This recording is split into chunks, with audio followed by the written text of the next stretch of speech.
Steve McQueen, the king of cool. His name alone conjures images of roaring engines, effortless style, and a rebellious glint in the eye.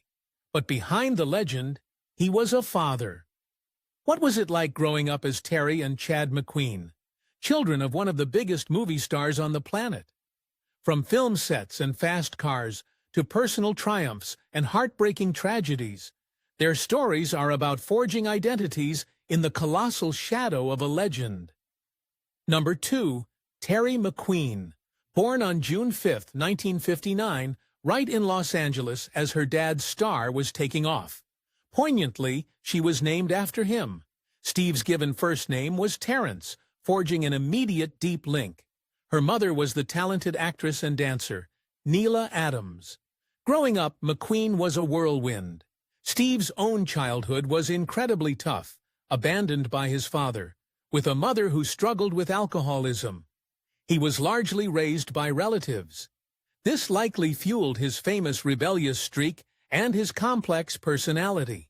Neela Adams brought a different cultural background from her upbringing in the Philippines.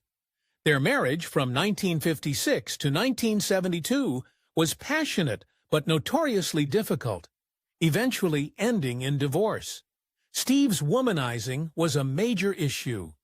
Neela even wrote in her memoir about a terrifying incident where Steve, under the influence, held a gun to her head while Terry and her younger brother Chad were reportedly asleep in the next room.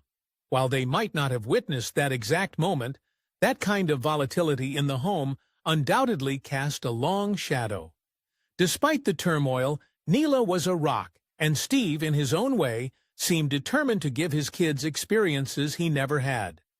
Terry would later say that after her father's death, she had to grow up very fast, hit with a lot of adult decisions. It speaks to a resilience possibly forged early on. She was described by an author who knew the family as a sweet and warm person, a gentle spirit. Terry didn't just live off the family name, she aimed to make her own mark. By 1980, the year her father died when she was just 21, Terry already owned a film production company based in Malibu. This showed incredible ambition and an entrepreneurial drive. While she did appear on screen, it was mostly as herself in documentaries about her father, like Hollywood Greats, Steve McQueen, Man on the Edge, and Steve McQueen, the King of Cool. It seems her public role was often as a commentator on the McQueen legacy. One passion she clearly shared with her father was a love for cars. Steve McQueen's obsession with automobiles and motorcycles is legendary. When he died, Terry inherited his 1969 Porsche 911, a potent symbol of that shared interest. She didn't just passively own it, she became an advocate for classic cars and their preservation, participating in automotive events. It was her way of connecting with her father's legacy on her own terms. On a personal note, Terry married Dennis Jerome Flattery on May 25, 1985, though they later divorced. Together, they had one child, a daughter named Molly McQueen Flattery, born in 1987. Molly, Steve McQueen's granddaughter, plays a key role today in carrying on both her mother's and grandfather's legacies as a beneficiary of the Terry McQueen Testamentary Trust. Tragically, Terry's life was cut short. In her later years, she faced a serious health crisis requiring a liver transplant. The specific illness leading to this was kept private, a stark contrast to her father's very public battle with cancer. On March 19, 1998, Terry Leslie McQueen passed away in Los Angeles from respiratory failure shortly after the transplant. She was only 38 years old. Her mother, Neela Adams, had to endure the unimaginable pain of outliving her daughter. Number 1. Chad McQueen, born on December 28, 1960 in Los Angeles. Growing up as Steve McQueen's son meant an extraordinary, often nomadic childhood. Chad called it a little gypsy boy existence as the family traveled globally for his father's film shoots, from Taiwan to France. His sister Terry was his constant companion on these adventures. Like Terry, Chad benefited from his father's determination to be a present parent, in stark contrast to Steve's own absent father. This meant an unparalleled immersive education in filmmaking and, crucially, motorsports.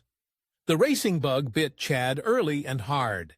By 9, he was on dirt bikes, winning his class at the World Mini Grand Prix.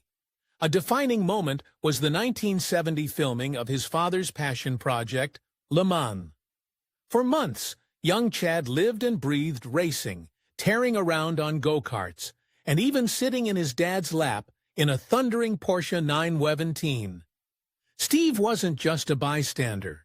He actively coached Chad, offering tips like, "You can go in deeper here." When his parents divorced and Steve began his high-profile relationship with Ally McGraw, Chad famously chose to live with his dad, declaring, "I'm going where the action is."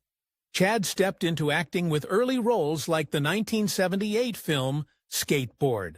But it was his portrayal of the menacing Cobra Kai member Dutch in the 1984 blockbuster, The Karate Kid, and its 1986 sequel, The Karate Kid Part 2, that made him a pop culture icon of the 80s. That sneer in lines like, "Your dead meat were unforgettable." The role had such an impact that the creators of the Cobra Kai revival series later made multiple attempts to get Chad to reprise Dutch. His acting career then largely veered into direct-to-video action films like Martial Law, Death Ring, and Firepower, where his martial arts skills, honed under Chuck Norris, were put to good use. He even produced some of these films, like Red Line and Fall, The Price of Silence, his final credited acting role in 2001. But Chad was clear, "I didn't find acting fun anymore."